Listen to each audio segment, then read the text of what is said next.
नमस्कार, स्वागत है आप सभी का डीडी न्यूज के इस खास बुलेटिन एक्सप्रेस 100 में, जहां हम आपके लिए लेकर आते हैं राजनीति, मनोरंजन, देश दुनिया, खेल और व्यापार जगत की सभी बड़ी खबरों को एक्सप्रेस यानी फटाफट अंदाज में। मैं हूं आपके साथ पराक्रम सिंह शेखावत। तो आइए शुरू करते हैं तेज रफ्तार से जुड़ी खबरों का सिलसिला। लंबे इंतजार के बाद रायबरेली से कांग्रेस नेता राहुल गांधी ने नामांकन दाखिल किया। नामांकन के समय राहुल गांधी के साथ कांग्रेस अध्यक्ष मल्लिकार्जुन खड़गे और वरिष्ठ कांग्रेस नेता सोनिया गांधी और कांग्रेस महासचिव प्रियंका गांधी भी उपस्थित रहीं। राहुल गांधी के नामांकन को लेकर काफी संशय की स्थिति बनी हुई थी। हालांकि उनके नामांकन के दौरान गठबंधन के साथी और सपा प्रमुख अखिलेश यादव के नहीं पहुंचने से कई सवाल भी उठ रहे हैं। उत्तर प्रदेश की रायबरेली सीट से कांग्रेस नेता राहुल गांधी द्वारा नामांकन दाखिल करने पर केंद्रीय गृह मंत्री और वरिष्ठ भाजपा नेता अमित शाह ने तंज कसते हुए कहा कि सोनिया गांधी राहुल गांधी को 20 बार लॉन्च कर चुकी है, लेकिन उनकी लॉन्चिंग कभी सफल नहीं हो पाई। अमित शाह ने एक चुनावी रैली को संबोधित करते हुए कहा कि कांग्रेस पार्टी ने 21वीं बार राहुल गांधी को रायबरेली से लॉन्च किया है, लेकिन इसमें भी राहुल गांधी सफल नहीं होने वाले और प्रचंड मतों से हारने जा रहे हैं। प्रधानमंत्री नरेंद्र मोदी ने पश्चिम बंगाल के बर्धमान दुर्गापुर में विशाल जनसभा को संबोधित करते हुए कांग्रेस नेता राहुल गांधी के रायबरेली से चुनाव लड़ने पर जोरदार कटाक्ष किया। प्रधानमंत्री ने कहा कि आज मैं उनसे कहना चाहता हूं कि डरो मत, भागो मत। उत्तर प्रदेश के अमेठी से भाजपा प्रत्याशी स्मृति ईरानी ने अमेठी से गांधी परिवार के चुनाव न लड़ने को कांग्रेस पार्टी की हार बताया। उन्होंने कहा कि अमेठी से गांधी परिवार का चुनाव न लड़ना बताता है कि गांधी परिवार ने चुनाव से पहले ही हार स्वीकार कर ली है। राहुल गांधी के रायबरेली से चुनाव लड़ने को लेकर भाजपा नेता और केंद्रीय मंत्री अनुराग सिंह ठाकुर ने कटाक्ष किया। उन्होंने कहा कि वायनाड में हार के डर से राहुल गांधी अब रायबरेली से भी चुनाव लड़ रहे हैं, लेकिन रायबरेली की जनता भी उन्हें यहां से भगाने का काम करेगी। केरल भाजपा के प्रदेश अध्यक्ष ने कांग्रेस नेता राहुल गांधी की रायबरेली लोकसभा सीट से चुनाव लड़ने की आलोचना की। के सुरेंद्रन ने कहा कि इस बार राहुल गांधी वायनाड और रायबरेली दोनों से हारने जा रहे हैं। उत्तर प्रदेश के उप मुख्यमंत्री केशव प्रसाद मौर्य ने कांग्रेस नेता राहुल गांधी और सपा नेता अखिलेश यादव पर निशाना साधा। रायबरेली लोकसभा सीट से राहुल गांधी की उम्मीदवारी पर उन्होंने कहा कि राहुल गांधी वहां से चुनाव हारेंगे और भाजपा यूपी में सभी 80 सीटों पर विजयी होगी।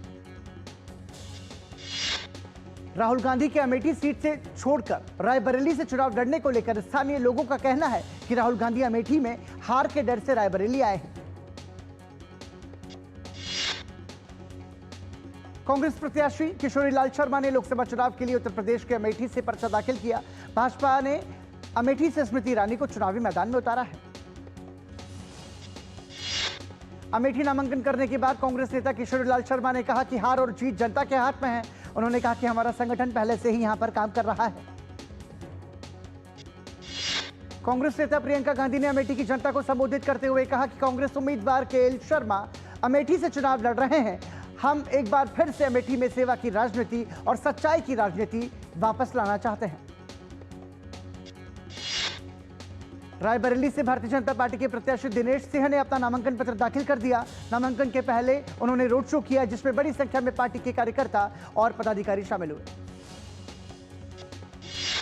दिनेश शर्मा ने राहुल गांधी के चुनाव लड़ने को लेकर कहा कि रायबरेली के साथ सोनिया गांधी और प्रियंका गांधी ने धोखा किया। यहां के लोग बेसब्री से गांधी परिवार का इंतजार कर रहे थे, ये आ गए हैं, अब जनता इनको अच्छे से सबक सिखाएगी। कांग्रेस के नेता और राजस्थान के पूर्व मुख्यमंत्री अशोक गहलोत ने कहा कि कांग्रेस अमेठी और रायबरेली सीटों पर भारी बहुमतों से जीतेगी। उन्होंने कहा कि कांग्रेस के कार्यकर्ताओं में काफी उत्साह है। चुनावी रण में भाजपा के प्रचार अभियान को और धार देते हुए प्रधानमंत्री नरेंद्र मोदी ने पश्चिम बंगाल और झारखंड में धुआंधार कई चुनावी जनसभाएं की। प्रधानमंत्री पश्चिम बंगाल के बोलपुर में विशाल जनसभा को संबोधित करते हुए देश में पिछले एक दशक की उपलब्धियों का जिक्र किया। वहीं प्रधानमंत्री ने भ्रष्टाचार और तुष्टीकरण को लेकर कांग्रेस टीएमसी पर जोरदार प्रहार किया। प्रधानमंत्री ने शिक्षक भर्ती घोटाले को लेकर प्रधानमंत्री ममता सरकार पर जमकर बरसे। प्रधानमंत्री ने कहा कि टीएमसी ने घोटाला करके बच्चों के भविष्य के साथ खिलवाड़ किया। चुनावी रैली को संबोधित करते हुए प्रधानमंत्री ने कहा कि बंगाल में शिक्षक भर्ती रद्द होने से पीड़ित ईमानदार युवाओं की कानूनी मदद के लिए बंगाल भाजपा कदम उठाएगी। और यहां रुकेंगे एक छोटे से ब्रेक के लिए। देखते रहिए डीडी न्यूज। अरे ममता, कहाँ जा रही है भरी दोपहरी में? कहीं नहीं माँ, बस वोट डाल कर आई। बाहर धूप देख रही है? तुम इतनी कड़ी धूप में मीलों चलकर पानी लेने जाती थी और आज हमारे घर में खुद पानी चलकर आता है। अरे माँ, जिसने घर तक नल से जल पहुँचाया है उसको वोट देने के लिए धूप छाव थोड़ी ना देखेंगे। चलो माँ, साथ चलते हैं। जिसकी गारंटी ने जिंदगी संवारी, उसको वोट देने की गारंटी हमारी। कमल का बटन दबाएं, भाजपा को जिताएं। एक बार फिर आपका स्वागत है। आप देख रहे हैं एक्सप्रेस 100।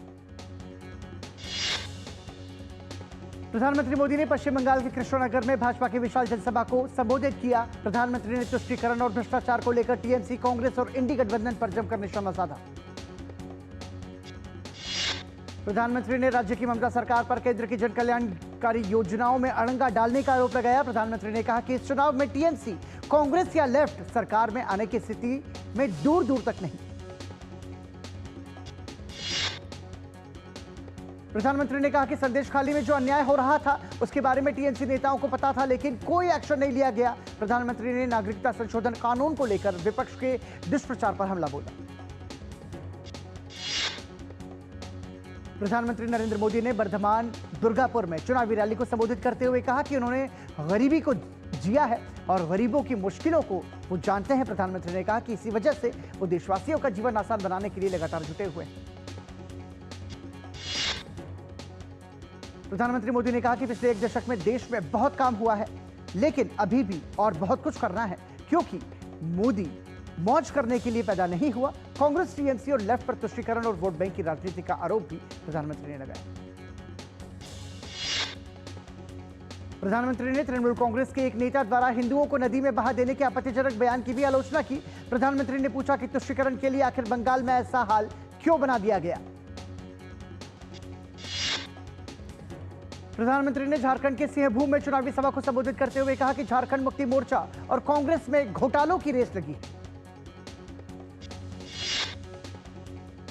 साथ ही प्रधानमंत्री ने इंडी गठबंधन पर जनजातीय समाज के हितों की अनदेखी का आरोप लगाया। प्रधानमंत्री ने कहा कि दलितों और आदिवासियों के भाजपा को मिल रहे भारी समर्थन से कांग्रेस बौखला गई है। प्रधानमंत्री ने झारखंड की राजधानी रांची लोकसभा क्षेत्र से भाजपा उम्मीदवार संजय सेठ के समर्थन में रोड शो किया, जिसमें बड़ी संख्या में लोग शामिल हुए।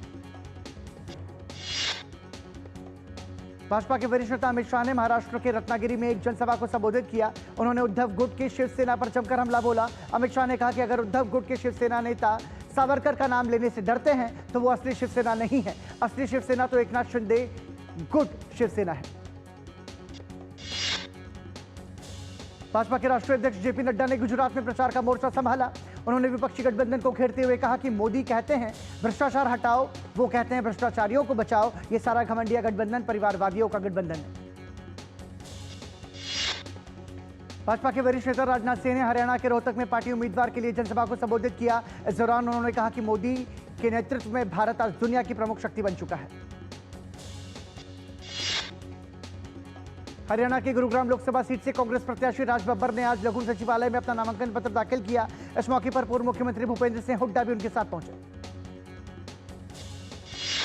उत्तराखंड के मुख्यमंत्री पुष्कर सिंह धामी दक्षिणी दिल्ली से भाजपा उम्मीदवार रामबीर सिंह बिधूड़ी की नामांकन रैली में शामिल हुए। उन्होंने कांग्रेस पर तंज कसते हुए कहा कि कांग्रेस का जल्द पलायन होगा। कैसरगंज लोकसभा सीट से भाजपा उम्मीदवार और भाजपा सांसद ब्रजभूषण शरण सिंह की बेटी करण भूषण ने अपना नामांकन दाखिल किया। कैसरगंज सीट पर ब्रजभूषण का प्रभाव माना जाता है। आंध्र प्रदेश के मुख्यमंत्री वाईएस जगनमोहन रेड्डी ने गुंटूर में चुनावी रोड शो किया और पार्टी प्रत्याशी के पक्ष में लोगों से वोट देने की अपील की।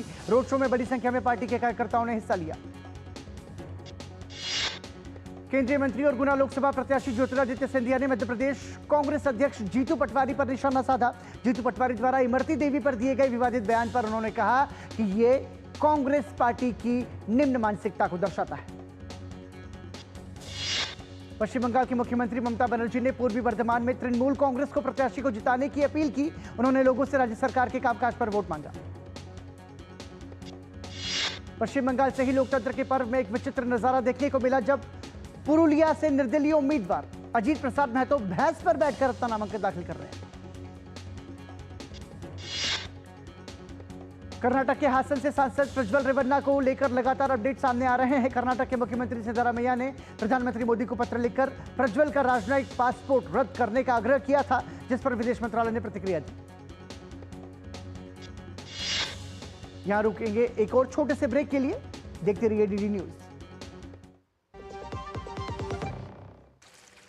अरे ममता, कहाँ जा रही है भरी दोपहरी में? कहीं नहीं माँ, बस वोट डाल कर आई। बाहर धूप देख रही है? तुम इतनी कड़ी धूप में मीलों चलकर पानी लेने जाती थी और आज हमारे घर में खुद पानी चलकर आता है। अरे माँ, जिसने घर तक नल से जल पहुँचाया है उसको वोट देने के लिए धूप छाव थोड़ी ना देखेंगे। चलो माँ, साथ चलते हैं। जिसकी गारंटी ने जिंदगी संवारी, उसको वोट देने की गारंटी हमारी। कमल का बटन दबाएं, भाजपा को जिताएं। ब्रेक के बाद आपका स्वागत। आप देख रहे हैं एक्सप्रेस 100। एमईए प्रवक्ता रणधीर जायसवाल ने कहा कि जेडीएस सांसद की जर्मनी यात्रा के संबंध में विदेश मंत्रालय से न तो कोई राजनीतिक मंजूरी ली गई और न ही कोई मंजूरी जारी की गई। जम्मू कश्मीर के रामबन में जमीन के लगातार खिसकने के कारण ढलवास में NH-44 के नीचे पड़ने वाले ढलवास पंचायत के वार्ड नंबर 7 में दर्जनों घर क्षतिग्रस्त हो गए। प्रशासन ने एहतियातन आसपास के घरों को खाली करवाया। पश्चिम बंगाल में राज्यपाल सीवी आनंद बोस पर कथित रूप से एक महिला द्वारा छेड़छाड़ का आरोप लगाने पर भाजपा नेता दिलीप घोष ने कहा कि टीएमसी सभी संवैधानिक पदों को बदनाम और बर्बाद करने की कोशिश कर रही है। उन्होंने कहा कि ये टीएमसी की निम्न स्तर की राजनीति है। बेंगलुरु शहर के कुछ हिस्सों में तेज बारिश हुई। मौसम में बदलाव के कारण कई लोगों को गर्मी से राहत मिली। कुछ दिनों पहले तक बेंगलुरु शहर पानी की दिक्कतों का सामना कर रहा था। बीजू जनता दल के पूर्व नेता और सांसद भर्तृहरि मेहताब ने स्वास्थ्य संकट के दौरान उनके लिए प्रधानमंत्री मोदी की चिंता का मार्मिक विवरण साझा किया। उन्होंने कहा कि विपक्ष के नेताओं सहित कई लोग प्रधानमंत्री नरेंद्र मोदी को एक अभिभावक के रूप में मानते हैं। छत्तीसगढ़ में शराब घोटाले से जुड़े मनी लॉन्ड्रिंग मामले में प्रवर्तन निदेशालय ने राज्य के रिटायर्ड आईएएस अधिकारी अनिल टूटेजा और रायपुर के मेयर के भाई अनवर ढेबर समेत अन्य आरोपियों की 205 करोड़ रुपयों से अधिक की संपत्ति को कुर्क किया। पाकिस्तान से श्रद्धालुओं का एक जत्था श्री रामलला के दर्शन के लिए अयोध्या पहुंचा। जत्थे में शामिल 200 से अधिक श्रद्धालुओं ने रामलला के दर्शन और पूजन किए और आशीर्वाद लिया। दिल्ली शराब घोटाला मामले में आरोपी पूर्व डिप्टी सीएम मनीष सिसोदिया की सीबीआई और ईडी मामले में जमानत याचिका पर दिल्ली हाईकोर्ट में सुनवाई हुई। दिल्ली हाईकोर्ट ने मनीष सिसोदिया की जमानत याचिका पर ईडी और सीबीआई को नोटिस जारी किया। दिल्ली उच्च न्यायालय मनीष सिसोदिया को हफ्ते में एक दिन कस्टडी में बीमार पत्नी से मुलाकात की इजाजत की स्वीकृति दी है। इसके साथ ही मनीष सिसोदिया की जमानत पर अब 8 मई को सुनवाई होगी। झारखंड उच्च न्यायालय ने राज्य के पूर्व मुख्यमंत्री हेमंत सोरेन की जमानत याचिका को खारिज कर दिया, लेकिन अपने चाचा के श्राद्ध कर्म में शामिल होने के लिए 6 मई को छूट जरूर दी है। साथ ही मीडिया से बात नहीं करने और राजनीतिक बयान नहीं देने का भी निर्देश दिया। मिलते जुलते नाम वाले डमी उम्मीदवारों को रोकने के लिए तत्काल कदम उठाने के लिए चुनाव आयोग को निर्देश देने की मांग वाली जनहित याचिका पर सुनवाई से सुप्रीम कोर्ट का इनकार। कोर्ट ने कहा कि याचिका सुनवाई लायक नहीं। आबकारी नीति मामले में अरविंद केजरीवाल की याचिका पर सुप्रीम कोर्ट में सुनवाई। सुप्रीम कोर्ट ने टिप्पणी की याचिका पर सुनवाई में अगर समय लगता है तो कोर्ट अरविंद केजरीवाल की अंतरिम जमानत पर भी विचार करेगा।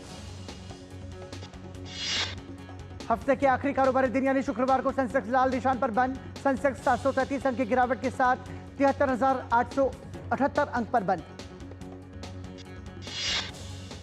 निफ्टी भी 172 अंक की गिरावट के साथ 22,476 पर बंद हुआ। अमेरिकी डॉलर के मुकाबले रुपया 3 पैसे बढ़कर 83 पर बंद हुआ। अडानी ग्रुप की 6 कंपनियों को सेबी से संबंधित पक्ष ट्रांजैक्शन के कथित उल्लंघन और सूचीबद्धता नियमों का अनुपालन नहीं करने के लिए कारण बताओ नोटिस मिला है। कंपनियों ने शेयर बाजारों को दी गई सूचना में यह जानकारी दी। देश के ज्यादातर सराफा बाजारों में 24 कैरेट सोना 72,280 रुपए से 72,430 रुपए प्रति 10 ग्राम के स्तर के बीच कारोबार कर रहा है।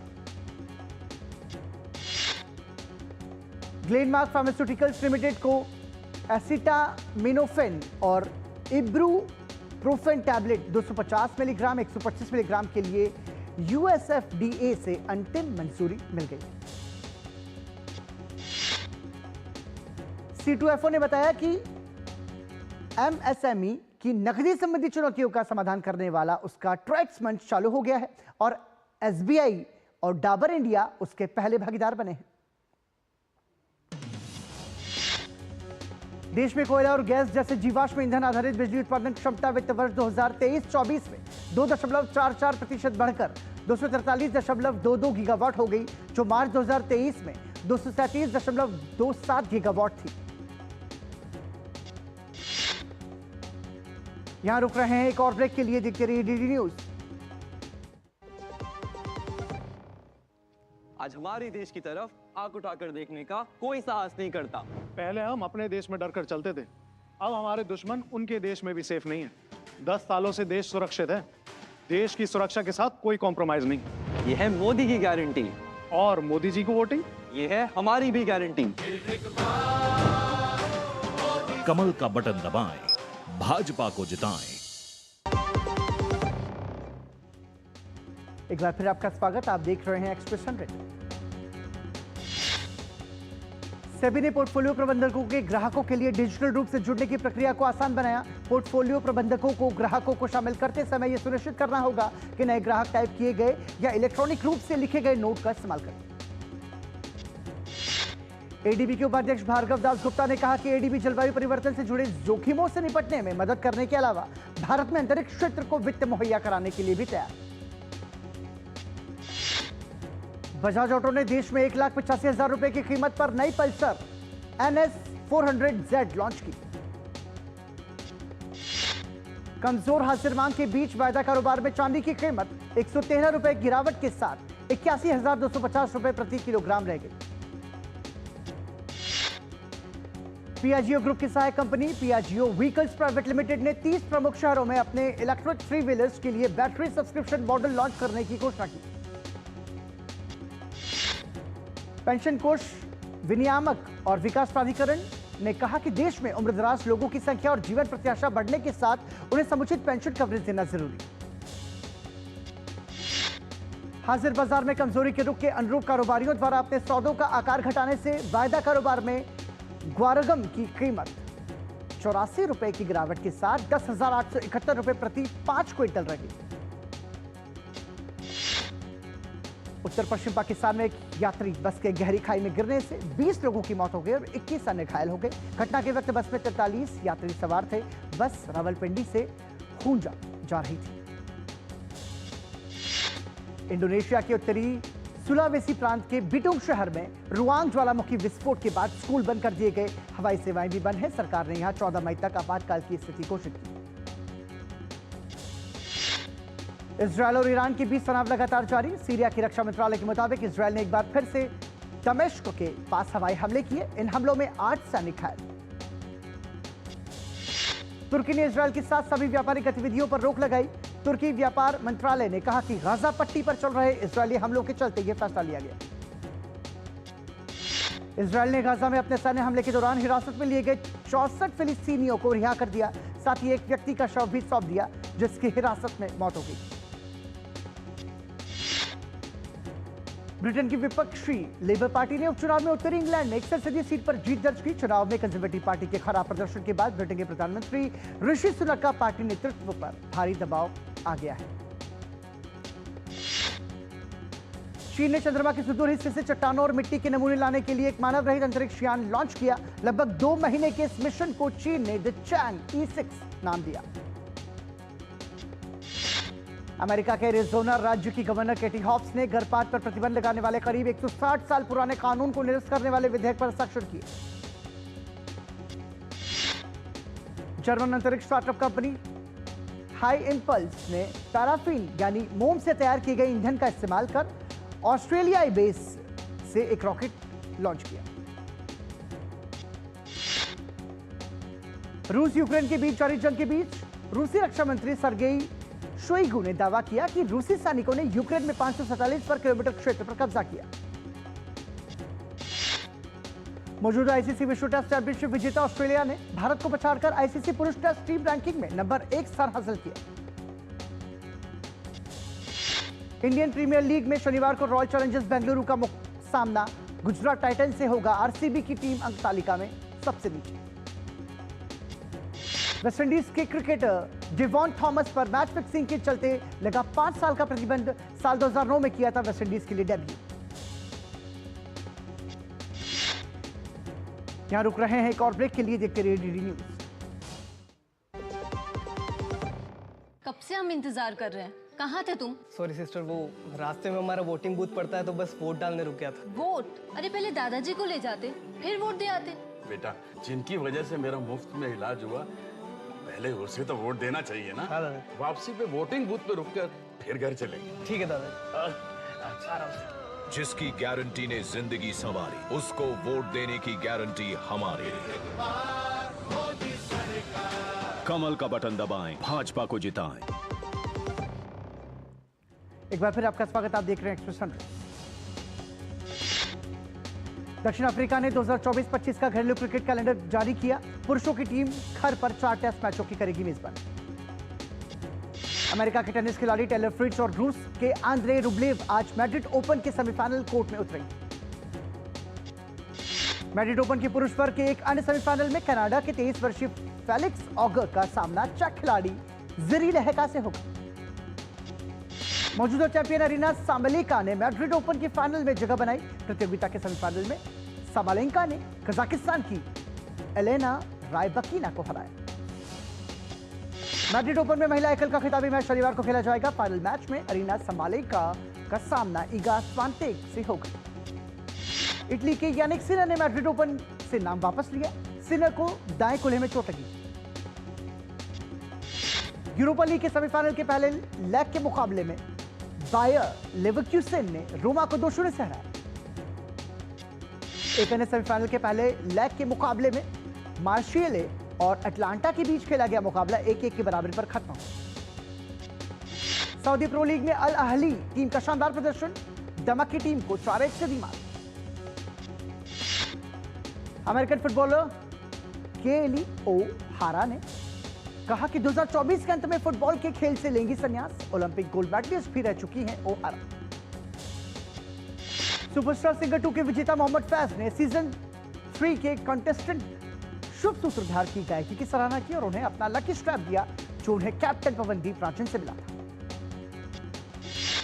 क्राइम ड्रामा सीरीज सास बहू और फ्लेमिंगो के 1 साल पूरे होने पर निर्माता होमी अज्जानिया ने शेयर किया कि जिस तरह से इसने धूम मचाई और लोकप्रियता हासिल की, वो उम्मीदों से परे था।